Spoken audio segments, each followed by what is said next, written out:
അപ്പം പുതിയൊരു വീഡിയോ തുടങ്ങുകയല്ലേ. പുതിയൊരു വീഡിയോയിലേക്ക് എല്ലാവർക്കും ഹാർദവമായ സ്വാഗതം. ബിഗ് ബോസ് ഇഷ്ടപ്പെടാത്തവരുണ്ടാകും, ഇഷ്ടപ്പെട്ടവരുണ്ടാകും അല്ലേ. നമ്മൾ ഇതുമായിട്ട് ബന്ധപ്പെട്ട ഒത്തിരി കണ്ടന്റുകളൊക്കെ ഉണ്ടാകും. ഞാൻ ഓർക്കുന്നത് ബിഗ് ബോസുമായിട്ട് ബന്ധപ്പെട്ട സീസൺ 4 ബന്ധപ്പെട്ടാണ് നമ്മുടെ ചാനൽ തന്നെ തുടങ്ങുന്നത്. അത് അന്ന് ഡോക്ടർ റൂബിൻ രാധാകൃഷ്ണനെയൊക്കെ സപ്പോർട്ട് ചെയ്താണ് നമ്മുടെ ചാനൽ ഇങ്ങനെ പൊങ്ങി വന്നത്. അതിനുശേഷം ബിഗ് ബോസ് നമ്മളുടെ ഒരു പ്രധാന കണ്ടന്റായി പലപ്പോഴും മാറാറുണ്ട്. ഞാൻ പറഞ്ഞില്ലേ, നമ്മളുടെ സബ്സ്ക്രൈബർമാർക്ക് പലർക്കും ഇഷ്ടപ്പെടാത്തവർ ഒത്തിരി പേരുണ്ട്, ഇഷ്ടപ്പെടുന്നവരുമുണ്ട്. എനിക്ക് തോന്നുന്നു ഏറ്റവും വലിയ ആകർഷണം എന്ന് പറയുന്നത് ലാലേട്ടൻ തന്നെയാണ്. ലാലേട്ടൻ തന്നെയാണ് ഈ പ്രാവശ്യവും അവതാരകൻ എന്നുള്ളത് നമുക്ക് സന്തോഷപൂർവ്വം അറിയിക്കാം. കാരണം ഇതിൻ്റെ ഒരു പ്രൊമോ പുറത്തു വന്നു. അതിനകത്ത് ലാലേട്ടൻ്റെ ഒരു കാറേ വരുന്നു. ഒരു ഗ്രന്ഥശാലയിൽ ഈ ചെലന്തിവലയൊക്കെ പിടിച്ചിരുന്ന ഗ്രന്ഥശാലയിൽ കയറി നിരവധി ബുക്കുകൾ ഇങ്ങനെ അടുക്കി വെച്ചിരിക്കുന്നത്. അതിൽ നിന്നാണ് അർത്ഥശാസ്ത്രം എന്ന് പറയുന്ന പുസ്തകം എടുക്കുന്നത്. ചാണക്യൻ്റെ അർത്ഥശാസ്ത്രം. അതിനകത്ത് മിക്കവാറും എല്ലാ കാര്യങ്ങളും പ്രതിപാദിച്ചിട്ടുണ്ട്. എന്നിട്ട് ലാലേട്ടൻ പറയുകയാണ്, ലാലേട്ടൻ്റെ ഇരിപ്പും നിൽപ്പുമൊക്കെ പ്രത്യേക സ്റ്റൈലാണ്. അതാണല്ലോ ലാലേട്ടൻ്റെ പ്രത്യേക ലുക്കുണ്ട്. പ്രത്യേകിച്ച് ഈ പ്രാവശ്യം താടിയില്ലാത്ത ലാലേട്ടനെയാണ് വർഷങ്ങൾക്ക് ശേഷം നമുക്ക് കാണാൻ പറ്റുന്നത് ബിഗ് ബോസിൽ. സന്തോഷമാണ് രാജാവിൻ്റെ സന്തോഷം. അവരുടെ ക്ഷേമമാണ് രാജാവിൻ്റെ ക്ഷേമം.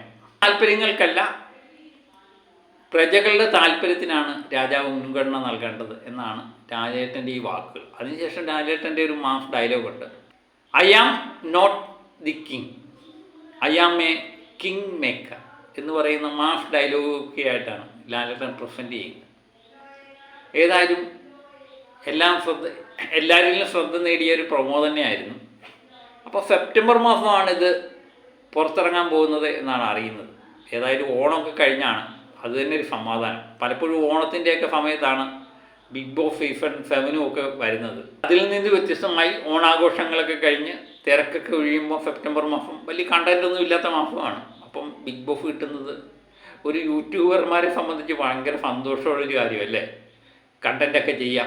സീസണും നമ്മൾ ശ്രദ്ധിച്ച് നോക്കിക്കഴിഞ്ഞാൽ സീസൺ 7 വലിയ കുഴപ്പമില്ലാതെ പോയി എന്ന് മാത്രമേ ഉള്ളൂ. എനിക്ക് ഏറ്റവും ഇഷ്ടപ്പെട്ട സീസൺ എന്ന് പറയുന്നത് ഡോക്ടർ റോബിൻ രാധാകൃഷ്ണനും ജാസ്മിനും ഒക്കെയുള്ള സീസൺ 4 തന്നെയാണ്. എനിക്ക് തോന്നുന്നു ബിഗ് ബോസ് ഇഷ്ടപ്പെടുന്ന പൊതുവെ എല്ലാവരും പറയുന്ന ആ സീസൺ തന്നെയായിരിക്കും. കാരണം അതിനോടൊപ്പം നിൽക്കുന്ന ജനപ്രീതി നേടിയ ഒരു സീസണും ഇല്ല. TRP നിരക്കിൽ കഴിഞ്ഞ സീസണായിരുന്നു ഏറ്റവും മുൻപന്തിയിൽ നിന്നത്. കാരണം കൂടുതൽ ആൾക്കാർ ഇതൊക്കെ ഇഷ്ടപ്പെട്ടു തുടങ്ങി എന്നുള്ളതാണ് ഏറ്റവും വലിയൊരു പ്രത്യേകത. പ്രത്യേകിച്ച് അമ്മമാരും വീട്ടിലിരിക്കുന്ന സ്ത്രീകളാണ് ഏറ്റവും കൂടുതൽ എൻ്റെ ആരാധകർ. അപ്പം ഈ പ്രാവശ്യത്തെ സീസണിൽ പലരുടെയും പേരുകളൊക്കെ പറയുന്നത് കേട്ടു. നമുക്ക് കൃത്യമായിട്ടുള്ള വിവരങ്ങളൊന്നും ഇല്ല. തുടങ്ങട്ടെ, സെപ്റ്റംബർ മാസം ബിഗ് ബോസ് സീസൺ 8 തുടങ്ങട്ടെ. അതിനുവേണ്ടി നമുക്ക് കാത്തിരിക്കാം. അപ്പം ലാലേട്ടനെ എല്ലാ ആഴ്ചയിലും 2 ദിവസം കാണാൻ പറ്റും. ശനി ഞായറും ഒക്കെ നമുക്ക് കാണാൻ പറ്റും. നമ്മുടെ സ്വീകരണ മുറിയിൽ ലാലേട്ടൻ എത്തുന്നു എന്നുള്ളതാണ് ഏറ്റവും വലിയൊരു പ്രത്യേകത. എപ്പോഴും എനിക്ക് തോന്നാറുണ്ട്, ലാലേട്ടനെ ഇഷ്ടപ്പെടുന്ന ഭൂരിപക്ഷം ആൾക്കാർക്കും ബിഗ് ബോസിലൊന്നും ലാലേട്ടൻ വരുന്നതൊന്നും ഇഷ്ടമല്ല. കാരണം പലരുടെയും തെറിവിളി കേൾക്കാനൊക്കെ ഇതിന് ഇടയാകും.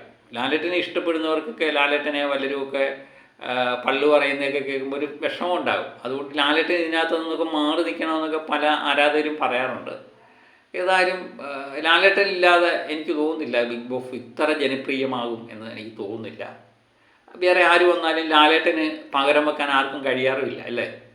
അതുതന്നെയാണ് ഏഷ്യാനെറ്റും വിചാരിച്ചിരിക്കുന്നത്. ഏഷ്യാനെറ്റ് പലപ്പോഴും പറഞ്ഞിട്ടുണ്ട്, ലാലേട്ടൻ ഇല്ലെങ്കിൽ ആ സീസണേ ഇല്ലാതാകും എന്ന് തന്നെയാണ് ഏഷ്യാനെറ്റ് പറഞ്ഞിരിക്കുന്നത്. പിന്നെ ഏഷ്യാനെറ്റും ലാലേട്ടനും തമ്മിലുള്ള ബന്ധം ദൃഢമാകുന്നു. ബിഗ് ബോസിൽ ഈ പ്രാവശ്യവും ലാലേട്ടൻ തന്നെ ആങ്കറായിട്ട് വരുന്നു. അപ്പം നല്ലൊരു സീസണായിട്ട് മാറട്ടെ എന്ന് ആത്മാർത്ഥമായിട്ട് നമുക്ക് ആഗ്രഹിക്കാനല്ല പറ്റും. അപ്പം ബിഗ് ബോസുമായിട്ട് ബന്ധപ്പെട്ട പുതിയ വിശേഷങ്ങളും വാർത്തകളും ഒക്കെ ആയിട്ട് വീണ്ടും ഞാൻ എത്തും വരെ എല്ലാവർക്കും ഓക്കെ.